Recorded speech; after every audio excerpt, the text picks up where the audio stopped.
Okay, safely through. Looked pretty controlled. How do you feel? Yeah, I felt good. You know, when you don't race for a while, sometimes you forget how hard the 8 is. So no matter if it's a 144 or like a 142 race, it's always gonna hurt a little bit. So I got out there, I put myself in not the best position, but I was obviously happy to come out with a win in the prelim. So What happened with the contact with the Moroccan on the final turn?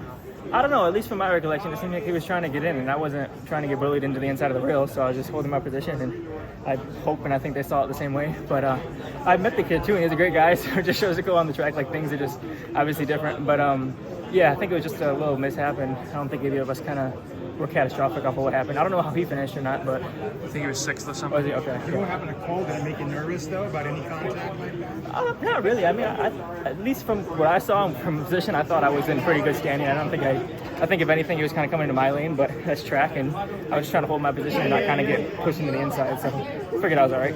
The last time they had the Olympics here, you missed out on the team. Did you watch any of the 2021 Olympics? I watched a couple races. I didn't watch the 8 though. Have you still had never watched I it? don't think I still even watched the 8. No, to this day. And it's not like out of like I don't know what kind of it wasn't just out of spite or like that. I don't know. I just was so detached from the sport at that point that I had my focus on other things. Yeah. So. In the weeks leading up to these championships, like how appreciative are you of just the difference physically and emotionally from right now and then the last time you were wearing this kit?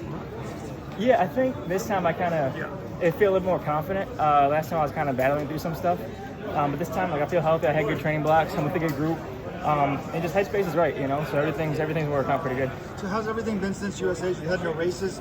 Have you just been building and going the right direction? Yeah, I wanted to go over to Europe, but some races didn't work out. But yeah, we just did what we could with the opportunity, and we just stayed in Flagstaff for the most part.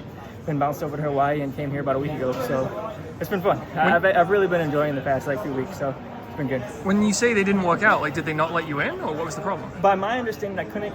Keep in mind, like I didn't have much marks this year, so I get it. And a lot of the meets might have been filled before USA, so I think just a lot of them were filled. And by the time I did run a decent enough time to show that I could compete with Diamond League guys, it might have been a little too late. So it just is what it is, obviously. And Mike Smith told me that when you started this season back in I think February, the first workout he gave you was 6x200, and you couldn't find a track to do it on. Where were you at the time? Yeah, so I was in Florida. I think I was at my fiance's place in Orlando, and that just shows you how far I was out from the sport. Like I've been living in Florida for all these years, and I never really needed a track. So once he told me I needed one, I finally found one, and I kind of started hitting the track in about March time, and yeah, ended up working out. But yeah, now I was very far removed from the sport to be thinking about finding local ice cream tracks and stuff like that. How long had you lived there for?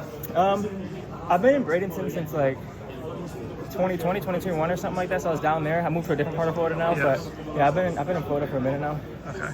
And did you eventually find a track? Yeah, I found a track. IMG's been helping me out a lot, so I went out there, and there's also local tracks kind of close to Orlando and stuff I've been able to find, so yeah, it's been a good time. But it was the next day that you ran this workout or not? Maybe or so. I don't really remember the best, but it was just, yeah, it was kind of, I wasn't even thinking about trying to qualify for anything. I was just trying to get in shape and not be fat, so. Is everything good with your body? Yeah, everything's good. Everything's healthy. I haven't been pushing myself, but keeping mileage low, and happy up in Flagstaff and happy in Florida, happy around warm weather, so everything's been good. Just a happy guy. Happy guy. Not just happy to be here. I want to compete and do the best I can, but I've been happy with what I've been able to do this year. Are you surprised that you've already PR'd this year, because you had very limited training, but you're running faster than you were, in your prime? And what explains that? Is it the bike carb? Is it the new shoes? Like, why would you be faster than you were? I think the new shoes have a lot to do with it. I think the shoes are great. I think my body, when it's healthy, is like the best thing I have in terms of like the advantage I have. I think I'm a pretty fluid cadence runner, so when I can move effortlessly, pain-free, I think it helps me a lot. So I think just being healthy and the shoes have been a big part of it.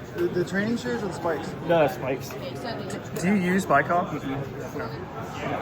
Have you considered using it? Not this season. We kind of hit the ground running this season, so I really didn't have much time to think about it, and I didn't want to try it this late in the season. So maybe next season I'll try it. I've heard good things. I've heard mixed reviews, so I don't know. We'll see. All right. And if you see Cooper Luckenhouse, what would you tell him? Just congrats, man. I mean, did he make it to the semis? I wasn't paying attention too much.